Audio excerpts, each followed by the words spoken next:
Yeah, I completely agree with what Christopher's saying, though. This is what the jihadists want us to do, and we have to be careful in not overreacting to the challenge. And we have to explain. We have to engage with people throughout France or throughout Europe.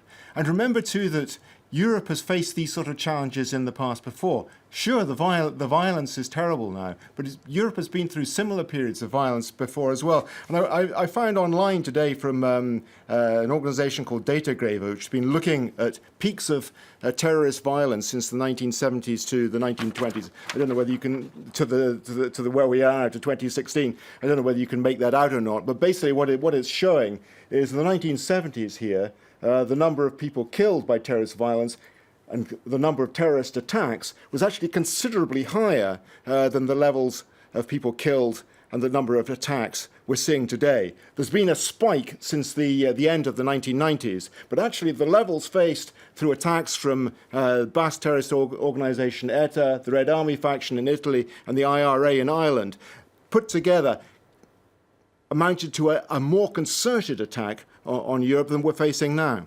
A more concerted attack, but there's the perception. There's the perception, and also we were talking about this earlier on, it's where it's coming from as well. These were indigenous terrorist organizations. What we're seeing now, to a large degree at least, not entirely, is coming from outside, and that changes the nature of the threat. For me, it sort of leads into this debate that has been taking place here in France between the two leading Islamologues or experts on Islam, Gilles Kepel on one side and Olivier Roy on the other. Gilles Kepel, who argues that what we're witnessing is the radicalization of Islam in the form of radical Salafi preachers that have moved through France, that have recruited and sort of created more of a pool of potential recruits. And Olivier Roy, who argues that what we're seeing is the Islamicization of radicalism. And so that young men who at another time might have been recruited into political violence, whether far right or far left or nationalist or separatist, are now being drawn into these movements embraced by transnational terror groups. Again, there's probably an element of both at work, but the contrasts with what Europe has been through in the past is striking. And one last thing, I think that as much as every time in the aftermath of this kind of horrible attack, the emotional outpouring is understandable. It's obviously understandable. At the same time, Europe and France have been through periods that were so much darker, so much more challenging, so much more at the cost of so much more lives. I think it's really important, for instance, when we talk about what politicians can do. I think that that's very important, too, to really reinforce and make it clear to people we will get through this because we will. So hold on. What you're saying is the new normal is not more terrorism. The new normal for most people is zero risk, zero problems. In a sense, yes. But at the same time, when you look at what our grandparents' generation or great-grandparents' generation lived through, whether it was World War I, the Depression, World War II, even these periods of remarkable violence, Europe has gotten through to the point where now Europe is a place where it's inconceivable that there's the kind of mass war between France and Germany, for instance, that we witnessed throughout the last century or the first half of that century. Europe will get through. France will get through. And I think that if there's one action that the political class should take, that they can take, is to really reinforce that this is scary, it's painful, it's tragic, and we will get through. And not to overreact. Not to overreact. Aaron Zaleski, have politicians been up to the task?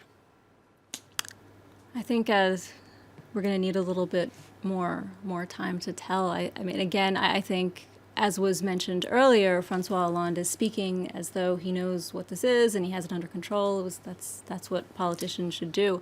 But again, the details about this attack in particular are quite shadowy, and people are quick to point to Islamist terrorism. But then we have, on the other hand, back to the Paris attacks, we had people like the Abdeslam brothers, Salah, who's in prison, the sole survivor.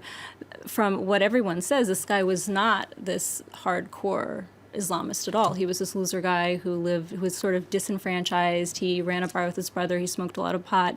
He really was not a part of society. And I think that there's this threat to look at too, these disenfranchised young men who feel like they've not assimilated into their communities, and they're vulnerable to the pull of this ideology, even though that for exactly. It seems to be quite a common profile for a lot of these characters. Yes. On that point, Christopher Dickey, there's another theory that I heard bandied about in the newsroom. I'll bounce it off of you, and that is, it's kind of the German wings theory. This is somebody whose marriage had collapsed and who said, I'm going down, I'm taking as many people as I can with me.